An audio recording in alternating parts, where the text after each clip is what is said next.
Donc, salam alaikum, du coup, je vous laisse vous présenter. Alors moi c'est Naïma Mtalsi, je suis la maman de Sherian qui est à côté de moi et je vais la laisser se présenter, Inch'Allah. Salam alaikum wa rahmatullah, je m'appelle Sherian, j'ai 15 ans et je suis atteinte d'une malformation d'Arnold Chiari. Ok, du coup là je vais vous poser des questions. Pour la première question, c'est quand et comment avez-vous découvert la maladie de votre enfant? On l'a découverte, c'est pas vraiment la découverte, mais il y a eu plusieurs signes avant-coureurs, si tu veux. Quand elle avait 8 ans, elle avait une désensibilisation de son bras droit, côté droit, qu'elle a toujours d'ailleurs. Et en fait, elle ne sent absolument rien. Et déjà, ça nous avait alertés. On avait trouvé ça étrange. On avait été voir des médecins qui nous ont dit que c'était dans sa tête. Ensuite, on a enchaîné les hôpitaux pour les mal de tête, grosse céphalée, ses vertèbres qui se bloquaient, etc. Il lui proposait des minerves, des antalgiques, etc. Mais on n'a jamais été pris au sérieux. Rien que l'année dernière, en 2022, on a dû aller 4 ou 5 fois aux urgences pour des céphalées qui étaient vraiment très très violentes, enfin des céphalées qui n'étaient pas normales quoi. Et à chaque fois on nous disait vous ne pouvez pas déranger des médecins comme ça pour des migraines, surtout que c'est une adolescente, elle doit être stressée.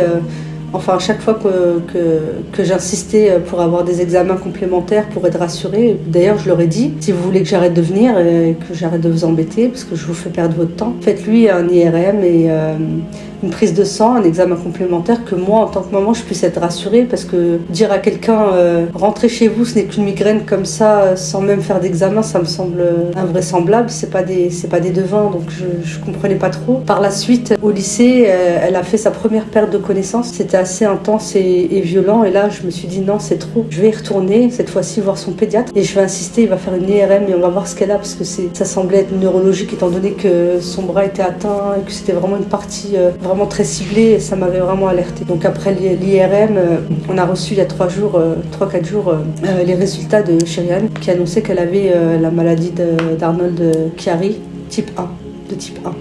On va passer à la deuxième question. Quels sont les risques de cette maladie? Alors les risques de cette maladie, c'est une syncope, la mort subite, la paraplégie, grosse céphalée, vraiment des céphalées très handicapantes, la perte de mobilité au niveau d'un membre. Il y a des personnes qui ont perdu l'usage de leurs jambes ou de leurs bras, une perte de motricité fine. Oui, l'apnée du sommeil. Alors, pour la troisième question, pourriez-vous nous expliquer un petit peu votre quotidien, une journée type par exemple, et qu'est-ce qui a changé votre vie depuis? En fait, d'une journée à l'autre, c'est complètement différent. Elle peut aller très bien pendant quelques jours. Et puis, d'un coup, la migraine, la céphalée se déclenche et elle a vraiment de violentes mal de tête qui l'empêchent de se lever même du lit. Parfois, c'est les vertèbres qui sont touchées. Du coup, elle est complètement bloquée, un peu comme quand on a un torticolis, mais vraiment assez violent. Du coup, elle est prise de partout. Et des fois, c'est les deux associés. La nuit, elle dort pas. Elle ne dort pas. Elle a des spasmes au niveau des cuisses. Des spasmes assez violents, des crampes aussi, et de l'agitation dans les jambes, beaucoup d'agitation dans les jambes. Elle a des problèmes articulaires, elle a de plus en plus mal aux mains, et tout ce qui est vraiment très minutieux, ça lui demande des efforts et c'est assez douloureux. Je pense à des choses que j'aurais oubliées. Après, il y a quand je suis au lycée et que... Oui, les vertiges. Oui, ce qui est très très handicapant, c'est quand elle va au lycée. Ouais, effectivement, elle a des vertiges très violents, elle peut perdre l'équilibre. Et les céphalées, ça l'empêche de travailler parce que c'est tellement des migraines tellement fortes que ça lui fait mal à l'œil. En fait, ça touche son œil ou parfois ses yeux et elle a l'impression qu'elle va perdre un œil. En fait, c'est tellement prenant. Voilà. Et la dernière... Comme je disais tout à l'heure, ce qui nous a fait très peur, c'est le fait que d'un coup, elle perde connaissance dans le lycée. D'ailleurs, c'est arrivé au lycée. Elle a perdu connaissance d'un coup et elle était toute froide, crise d'hypothermie. Elle était froide et là, ça nous a vraiment inquiétés parce qu'on s'est dit si elle était sur un chemin pour aller à l'école ou quoi, elle tombe comme ça dans la rue, elle est inconsciente, il peut arriver n'importe quoi. Et après, alhamdoulilah, ala kulli hal, voilà, Allah, il est avec nous, il nous protège, mais c'est vrai que c'est inquiétant et on y réfléchit souvent. Et généralement, je peux plus la laisser seule, par exemple, pour aller au lycée ou pour aller la chercher ou quoi que ce soit. Vraiment, je dois tout le temps bouger, aller la chercher. Elle a des horaires très atypiques il faut que j'aille la chercher, que je dépose les autres petits, que je revienne, que j'aille la récupérer, etc. Enfin vraiment c'est devenu lourd au quotidien. Et ce qui est très très gênant, c'est le fait qu'elle ne dorme pas la nuit, elle n'arrive pas à trouver le sommeil, elle a des insomnies. Du coup la journée elle est très fatiguée. Ce que j'ai pas évoqué aussi, c'est qu'elle a des fatigues intenses, vraiment des fatigues très prenantes et ça joue un peu sur sa concentration à l'école, quoi. Est-ce que les hôpitaux, du coup, ils vous ont proposé des traitements, opérations, enfin une solution pour régler le problème de cette maladie? Alors nous, on doit rencontrer le docteur de Lyon sur Angers prochainement, qui nous en dira plus par rapport au traitement, ce que m'a dit son médecin traitant déjà. Il existe une opération en France. Moi, de mon côté, je me suis renseignée, évidemment. J'ai passé mes 3 jours à chercher des solutions, à comprendre déjà la maladie, ce qu'elle signifiait, où c'était situé, etc., ce qu'elle risquait, tout ça. J'ai surtout cherché, bien sûr, des solutions, est-ce qu'il existait des traitements, etc. Et j'ai entendu parler d'une opération. J'ai vu des témoignages de personnes qui tenaient un groupe Facebook de personnes atteintes de la maladie d'Arnold Chiari. Et leurs différents témoignages, ils parlent beaucoup de cette opération-là au niveau du crâne. C'est une cranéotomie, il me semble. Et c'est une opération très impressionnante déjà. Le bénéfice-risque de ce que j'ai pu apprendre, enfin, je ne prendrai pas le risque de lui faire cette opération-là. Parce qu'on m'a expliqué que l'opération en France déjà était lourde, était très risquée. En fait, ça évitait aux amygdales. Désolée si je n'utilise pas les bons termes, je ne suis pas médecin, je découvre, là ça fait 3 jours que je découvre un peu. Mais en tout cas, l'œdème, on va dire, l'œdème qu'elle a qui compresse son cervelet, va arrêter de grossir pendant 10 à 15 ans, mais qu'après ça pouvait reprendre et que c'était pas forcément une solution.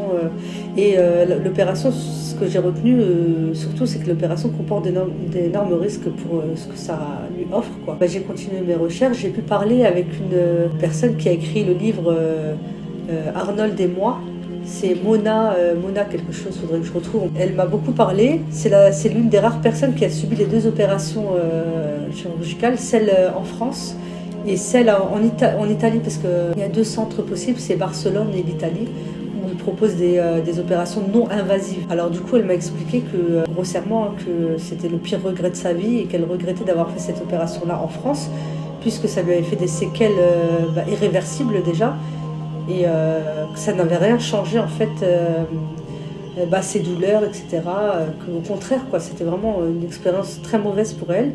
Et pour d'autres aussi, parce que c'est une femme qui est assez active par rapport à cette maladie-là. Elle essaie de faire en sorte que cette maladie soit connue, qu'elle soit financée pour que les gens puissent partir à Barcelone ou en Italie, etc. Parce que c'est très coûteux. Et elle essaie vraiment d'avertir les gens. Enfin, tout est dans son livre, elle explique très bien les choses. Elle m'a parlé de cet hôpital qui s'appelle l'hôpital de Chiari à Barcelone, parce qu'il y en a un en Italie, comme je te disais tout à l'heure, mais Chirène ne peut pas se faire opérer là-bas parce que c'est une enfant, ils n'opèrent pas les enfants. Ils opèrent vraiment que les adultes. Alors qu'à Barcelone, ils opèrent les enfants, ils sont spécialisés vraiment dans cette maladie-là. Et il y a de grandes réussites, quoi. Vraiment, les personnes, déjà la maladie arrête d'évoluer, les personnes reprennent leur vie normalement sans séquelles. Et surtout, moi, ce qui m'a vraiment interpellée, c'est qu'elle est non invasive. Ça veut dire que la cicatrice est vraiment très petite. Et Chirène, elle était très claire là-dessus. Elle m'a dit, maman, moi, je préfère rester avec cette maladie-là plutôt qu'on m'ouvre le crâne et d'avoir une cicatrice énorme. Et en plus, pour seulement 10 à 15 ans de vie à peu près tranquille, et c'est même pas sûr parce que ça peut engendrer d'autres problèmes, ça peut toucher d'autres endroits, etc. Donc je sais pas ce que t'en penses, Chirène, toi. Et t'es soulagée d'avoir trouvé au moins cette solution-là? Oui, parce que quand j'ai vu les photos de ce que ça aurait pu me faire, la cicatrice, etc., franchement j'ai eu peur sur le coup, et puis avec l'hôpital en Espagne, franchement ça m'a soulagée. Je me suis dit que finalement il y avait une solution, et voilà. Alhamdulillah, c'est hyper rassurant, que ce soit pour elle ou pour une maman. L'ouverture de crâne, c'est pas anodin, ça fait peur, c'est disgracieux, c'est pas... Voilà. Maintenant, si c'était la seule et unique solution, on y aurait réfléchi, bien évidemment. Faire de ma fille ou faire l'opération, évidemment que j'aurais fait en sorte qu'elle la fasse, et on se serait lancé. Maintenant, on m'a beaucoup aussi parlé de Angers. On m'a dit que c'était des très bons chirurgiens et que c'est quand même très invasif. C'est vraiment une cranéotomie, mais voilà, c'est sûr que si on peut avoir le montant suffisant pour l'emmener à Barcelone et que ça coupe court. En fait, le but, même si je vais à Angers et que c'est de très bons médecins, le problème, ce qui me pose problème dans cette opération-là, c'est que dans 10 ou 15 ans, il faut recommencer. Et ça me semble, déjà une fois, ça doit être horrible, alors imagine plusieurs fois. C'est fatigant aussi pour la personne. Ah bah bien sûr, et puis la rémission, elle est... C'est ça. L'impression de se dire, ouais, dans 15 ans, en fait, je vais devoir me refaire opérer. C'est ça. C'est lourd, et puis c'est une opération lourde. On parle d'ouvrir un crâne quand même, mais c'est pas rien. Donc voilà, si Inch'Allah Ta'ala, Allah nous vient en aide, et j'ai entièrement confiance en Allah, je place entièrement ma confiance en lui, et on a une très bonne opinion d'Allah, et franchement on s'inquiète pas. Qadar Allah, quelle que soit l'issue, elle sera forcément favorable et bénéfique, et il y aura forcément un grand bien derrière, on n'en doute pas une seconde. On a eu peur, sur le coup ça fait peur, on a beaucoup pleuré, j'ai beaucoup pleuré en tant que maman. La pire épreuve qui puisse toucher une mère, c'est ses enfants, et toutes les personnes qui ont des enfants comprendront ce que je dis. Vraiment, il n'y a pas pire épreuve. Maintenant, Qadar Allah, alhamdulillah, ala kulli hal, et ce qui devra arriver arrivera, et on acceptera ce qu'Allah nous donnera, peu importe l'issue, on sera satisfait de Qadar Allah. Voilà. Alors du coup, tu as parlé du coup de l'opération. On a vu que tu avais mis en place pour ta fille une cagnotte. Est-ce que tu peux nous en parler Oui, bien sûr. Alors mes frères ont mis en place cette cagnotte. Le coût de l'opération, l'acte chirurgical en lui-même tout seul, il est à 20 000 euros à Barcelone, sans compter l'hébergement, les frais de déplacement, etc. Donc au total, on a mis le montant de la cagnotte à 25 000 euros pour être large, pour pouvoir faire ce qu'on a à faire là-bas. On ne sait pas combien de temps elle va rester hospitalisée là-bas, on ne sait pas le coût de la journée d'une hospitalisation, sachant qu'il n'y a pas de CMU possible. Il me semble que bien sûr, évidemment, on va frapper à toutes les portes, on ira à la CMU, etc., à la CAF, on ira demander s'il existe des aides exceptionnelles, pouvoir amortir les frais, etc. Mais en fait, j'ai différentes versions, et certaines personnes qui me disent c'est possible, tu peux avoir des aides, et puis moi, les différents témoignages que j'ai sur le groupe des personnes atteintes de la maladie, c'est qu'il n'y a pas d'aide, il n'y a aucune aide. C'est une maladie rare, du coup. Oui. C'est ça. Ben là, et tout le problème en France, c'est que c'est une maladie rare, comme tu as dit. Et en France, elle est très peu connue, très peu maîtrisée. Donc, moi, ça me rassure pas, en fait. Moi, je veux dire, Barcelone, l'hôpital porte le nom de la maladie. C'est l'hôpital de Chiari. Voilà, c'est ça. C'est hyper rassurant. Et puis les gens ont de très très bons retours. Donc moi, en tant que maman, à choisir une opération approximative qui est remboursée par la Sécu, et une opération où on me dit que ma fille va retrouver une vie normale, qu'elle n'aura plus du tout d'évolution au niveau de son syndrome, et que même si elle est à 25 000 euros, je ferai tout mon possible pour trouver la somme, même si ça doit durer des mois et des mois. Et évidemment, le but, c'est que ça aille assez vite, parce que plus le temps passe, plus son syndrome évolue, grossit, ça prend de la place. En grossissant, ça compresse, comme je disais tout à l'heure, sur le cervelet. Ça empêche le liquide céphalorachidien de circuler correctement. Et c'est d'ailleurs pour ça qu'elle a plus de sensibilité au niveau du bras, et qu'elle risque d'autres symptômes aussi. Tout à l'heure, j'ai parlé de syncope, de la mort subite. Il faut savoir que son médecin traitant m'a dit qu'elle ne pouvait plus du tout faire de sport. Si elle se prend un ballon sur la tête ou un coup d'un camarade, elle peut faire une mort subite. Voilà, on n'a pas le temps. C'est pour ça que j'ai créé qu'on a mis en place cette cagnotte très rapidement. C'est qu'on n'a pas le temps, et 25 000 euros, ça ne se collecte pas comme ça du jour au lendemain. Ça peut prendre des mois, peut-être même des années, j'en sais rien. Moi, en tant que maman, je ne pouvais pas prendre le temps et puis voir... aller voir d'abord ci, d'abord ça, aller d'abord à Barcelone, et puis non, j'ai pas le temps. Moi, ma fille, à tout moment, son cœur il peut s'arrêter de battre la nuit. Je me lève, je me lève, parce que je dors plus, ça fait 3 jours que je dors pas, mais je me lève pour aller voir si elle respire. Tu vois, c'est des choses bêtes, mais mon esprit, il est pas tranquille. Je me plains pas, alhamdoulilah ala kulli hal. Je suis pas à plaindre du tout, c'est elle qui est à plaindre. En tant que maman, c'est invivable. Et j'imagine même pas une adolescente de 15 ans qui avait la pêche et qui vivait sa vie normalement, qui apprend du jour au lendemain que sa vie, ce sera plus pareil, et que potentiellement elle peut devenir handicapée, potentiellement elle peut perdre la vie d'un coup. Après on est tous voués à mourir, on n'est pas éternel, on le sait. Mais il faut faire les causes quand même, parce que la vie pour Allah elle est sacrée. Et si on peut vivre le plus longtemps possible, enfin garder nos enfants près de nous le plus longtemps possible, bien sûr qu'on va le faire, bien sûr qu'on va faire les causes. Voilà, on fera les causes, Inch'Allah ta'ala. Puis Allah il est grand, c'est lui qui donne, c'est lui qui retire, et nous on place entièrement notre confiance en Allah. Du coup là, vous avez lancé la cagnotte hier, le 11 janvier, à 17h30. Là on est le 12 au soir. Comment ça avance?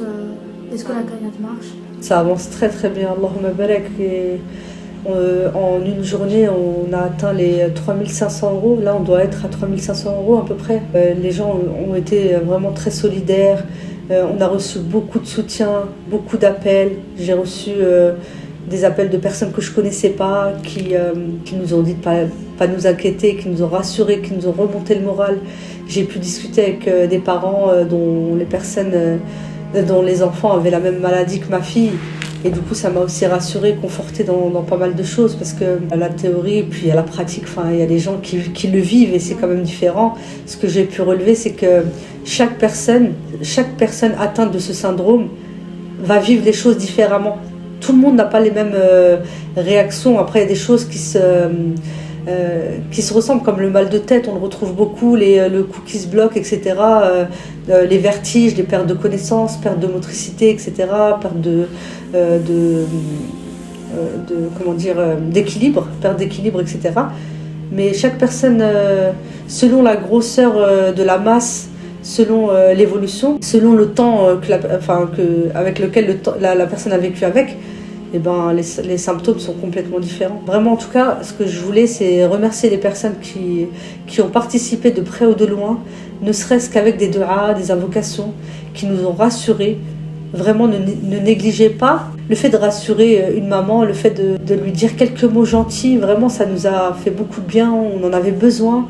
Et ça m'a fait beaucoup de bien, ça m'a remonté le moral. Il y a des moments où je perds des pieds, et le fait d'entendre qu'on était entourés, qu'on était soutenus, ça nous a fait vraiment beaucoup de bien, ça nous a donné de la force. Et ça nous a beaucoup émus, on a été beaucoup touchés. Alhamdulillah, alhamdulillah, ala kulli hal. Vraiment, je les remercie énormément. Et ils seront dans mes du'as, et vraiment, j'oublierai jamais. C'est la pire expérience de ma vie, mais c'est aussi la meilleure expérience de ma vie, parce qu'on apprend beaucoup. On apprend énormément de la Ummah, le fait que notre vie, elle tient qu'à un fil, qu'on est vraiment de passage sur cette planète, et subhanallah, ça fait grandir. Vraiment, ce n'est pas qu'une mauvaise expérience, c'est dur, ça fait mal, mais ça fait grandir, et ça renforce le tawakkul surtout, c'est ça moi que j'ai retenu vraiment, surtout, c'est que ça renforce le tawakkul, voilà. Je tenais à dire vraiment barakallahu fik à toutes les personnes qui ont fait des dons, qui nous ont envoyé des messages, etc. Ça fait vraiment plaisir, c'est incroyable de savoir qu'il y a autant de personnes qui soient là pour nous quand on a besoin. Et voilà, franchement, barakallahu fikoum, mais voilà. Qu'Allah vous récompense, qu'Allah préserve vos enfants de tout mal. Et moi surtout, je voulais dire aux parents qui sont touchés par cette épreuve, si quelqu'un veut en parler, enfin s'il y a des personnes touchées qui veulent en parler parce qu'ils ne connaissent personne, parce que ça a été un peu compliqué au départ pour nous, Inch'Allah, on pourra laisser des liens pour pouvoir nous contacter, pour qu'on puisse répondre à leurs questions, les rassurer aussi à notre tour, pouvoir rendre l'ascenseur également. Et vraiment, ce sera avec plaisir, Inch'Allah ta'ala. Pour les personnes qui sont touchées par cette maladie, ou une autre, peu importe, ou qui ont des enfants qui sont touchés, c'est dur, l'épreuve elle est difficile, mais Allah il éprouve que ceux qu'il aime. Ça c'était important pour moi de le dire. Mais surtout une phrase qu'on m'a beaucoup répétée et qui est vraie, c'est qu'il y a les statistiques, il y a ce que disent les médecins, mais il y a Allah aussi. Et Allah, il est capable de toutes choses. Et vraiment, il faut vraiment garder confiance en Allah, garder une autre opinion de lui. Tout se règle, Inch'Allah. De toute façon, ce qui est écrit. Mais vraiment garder confiance en Allah, parce que nous, il nous a ouvert des portes qu'on pensait fermées, il nous a ouvert des portes qu'on ne soupçonnait même pas, et subhanallah, tout est entre ses mains. Tout est entre ses mains et c'est une épreuve, et je le répète, Allah il éprouve ceux qu'il aime. Donc voilà, gardez la force, soyez courageux. C'est pas facile, c'est dur, surtout quand ça touche nos enfants. C'est très très dur, mais c'est comme ça, c'est notre épreuve et on l'accepte. Mais vraiment, Allah est capable de toutes choses et c'est ça qu'il faut retenir. Allah, il y a des personnes qui étaient mourantes et qui sont revenues et qui vivent encore aujourd'hui et qui vivent très bien. Vraiment, placez votre confiance en Allah et c'est lui le maître de toutes choses. Voilà, c'est tout ce que j'avais à dire, Inch'Allah. C'est tout ce que je voulais dire, c'était important pour moi de le dire. Du coup, pour conclure, je te laisse toucher des derniers mots. Les derniers mots, Inch'Allah, c'est s'il vous plaît, si vous pouvez participer, peu importe la manière, que ce soit avec 1 euro, si on donne tous 1 euro, Inch'Allah, on pourra aider cette princesse, ma petite princesse, mon petit bébé, ma chair, mon sang. On pourra l'aider à avoir une vie normale. Et pour ceux qui ne peuvent pas donner, faites des doigts pour nous et invoquez Allah. C'est la meilleure chose d'ailleurs qu'on puisse faire, hein, c'est invoquer Allah. Pensez à nous dans vos invocations, dans vos prières. Et on laissera la cagnotte en bas, Inch'Allah. On la mettra en bas en lien. Pour ceux qui veulent participer, Inch'Allah. Ceux qui ne peuvent pas, ils partagent. Faites tourner, on lâche rien. Moi, je suis déterminée, Inch'Allah Ta'ala. J'ai entièrement confiance en la Ummah. Je sais qu'on est très solidaires. Et on ne lâchera pas, Inch'Allah. Ça prendra le temps que ça prendra. Plus vite ça ira, mieux ce sera. Mais on prendra le temps et Inch'Allah, on y arrivera. Moi, j'ai entièrement confiance. Je suis confiante. Tu veux dire quelque chose, Shannon ? Elle est timide. Du coup, on va vous laisser sur ça. On vous laisse partager, faire des doigts, Inch'Allah. Pensez à la petite et ceux qui, comme on dit, ceux qui ont les moyens, essayez de participer, que ce soit 1 euro, même 1 centime, c'est avec le cœur que vous le faites, voilà. Puis c'est comme ça que ça va monter, Inch'Allah, et qu'elle va réussir à pouvoir financer son opération, Inch'Allah. On est nombreux, il n'y a pas de raison. Si chaque personne donne 1 euro, on peut y arriver. 20 000 personnes donnent 1 euro, on y est. Donc, Inch'Allah, j'y crois. Barakallahu fik en tout cas, et merci à vous tous. Vraiment du fond du cœur, merci.